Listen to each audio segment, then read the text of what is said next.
Ketika dikala kita bersedekah kita berharap pahala ganti dari Allah di akhirat nanti. Hampir serupa pertanyaan juga Ustaz, apakah boleh bersedekah dengan keyakinan Allah akan memberi lebih lagi atau cukup lillahi ta'ala? Tentu saja boleh. Semua yang Allah janjikan boleh kita harap, ya kan? Boleh kita harap. Allah subhanahu wa ta'ala memberikan penjelasan dalam Al-Quran, perumpamaan orang-orang yang bersedekah di jalan Allah seperti orang yang menanam tanaman yang nanti tanaman itu akan tumbuh dan setiap memiliki banyak dahan dan ranting, dan setiap dahan itu akan punya 100 ranting dan seterusnya. Jadi Allah subhanahu wa ta'ala akan memberikan memang berlipat gandaan. Wajar kita minta. Allah subhanahu wa ta'ala menjanjikan salah satu kiat untuk menambah rezeki adalah bersedekah. Memang begitu. Ya bena Adam, hadis Bukhari tadi, hadis Qudsi, kata Allah, ya bena Adam anfik alaik. Anak Adam, infak dulu di jalanku, aku akan berikan kepadamu. Memang kita ada balasan, beri kita akan dikasih. Kalau kita sholat, puasa, semua ibadah kita kerjakan karena berharap masuk surga, itu penting, itu kaidah dasarnya. Kita berharap balasan yang Allah janjikan. Makanya dalam buku-buku hadis disebutkan fadilah sholat duha, fadilah sholat malam, fadilah sedekah, fadilah bakti dengan orang tua. Apa itu fadilah? Janjinya Allah di ibadah yang sedang kita kerjakan. Bolehkah saya ibadah karena mengejar apa yang Allah janjikan? Boleh saja. Itu termasuk lillahi ta'ala berarti. Karena kita berharap.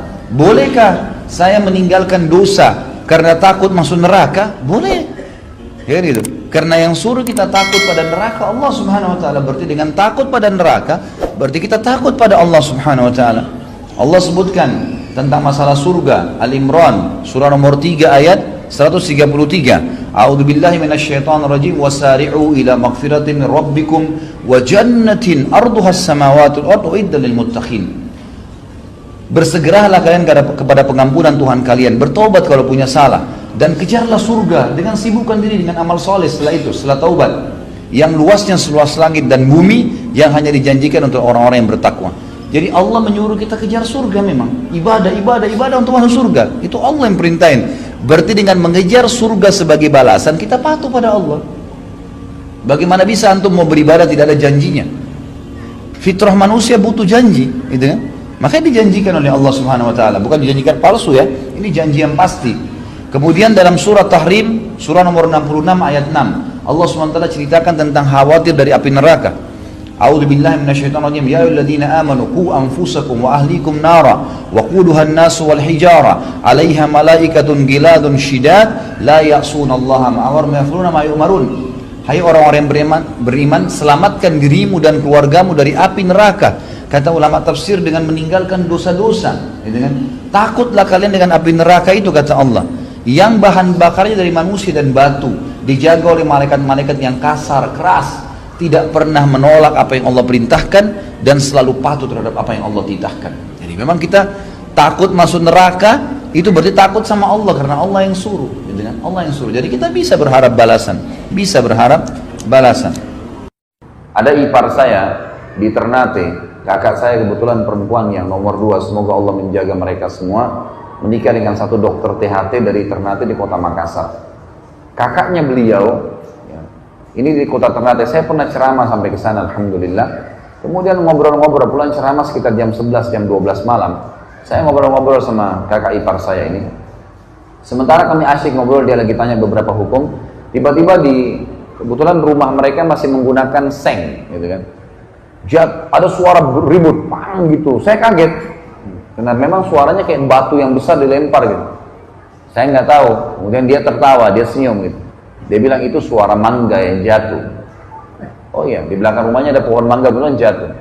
Ya, memang suaranya besar sekali, kayak suara batu yang besar gitu. Dia bilang ini mangga, orang sana bilang mangga madu. Kalau saya tidak tahu di sini, kalau di Jakarta bilang mangga mana lagi. Biasanya kalau dipotong itu ada percik-percik madunya gitu kan, kayak madu manis. Ini mangga madu nih, orang Ternate bilang. Mau coba? Ini masak di pohon. Boleh. Diambillah sama dia, dipotong. Saya makan berdua gitu, sambil ngobrol-ngobrol. Terus ada satu kalimat yang diucapkan sama dia, saya jadikan sebagai bahan ceramah, subhanallah. Dia bilang, ini pohon mangga saya tidak pernah berhenti berbuah sepanjang tahun.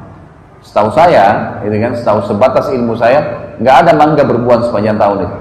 Pasti ada musimnya, gitu kan. Bisa 6 bulan sekali, bisa setahun sekali, gitu kan. Maka dia bilang ini sepanjang tahun. Saya bilang sama dia, kenapa kok bisa? Dikasih bibit tertentu, kan? Atau mungkin di sini lembab, hujan terus. Dia bilang enggak. Pohon mangga saya ini enggak pernah saya larang orang ambil. Pohon mangganya enggak pernah dia larang. Kemudian ikhwani, saya sudahlah selesai pembicaraan dengan dia, istirahat. Besok pagi habis sholat subuh, kemudian sudah mulai agak terbit matahari, saya ke belakang rumahnya pamit. Saya mau lihat pohon mangganya. Pohon mangga itu mungkin tingginya cuma 3 meter, saya lihat dengan mata kepala sendiri. Dan rumahnya tidak besar, kecil. Subhanallah, pohon mangga itu saya belum pernah lihat sehidup saya, seumur hidup saya pohon mangga seperti itu. Pohon yang cuma 3 meter, daunnya lebat, buahnya itu saking banyaknya, dan beratnya itu sampai tergantung mau kena ke lantai, ke paving bloknya dia.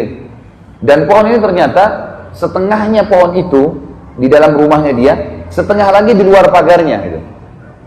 Dia pas keluar dia bilang sama saya, ini yang di dalam rumah, ini yang saya pakai dengan keluarga saya. Yang di luar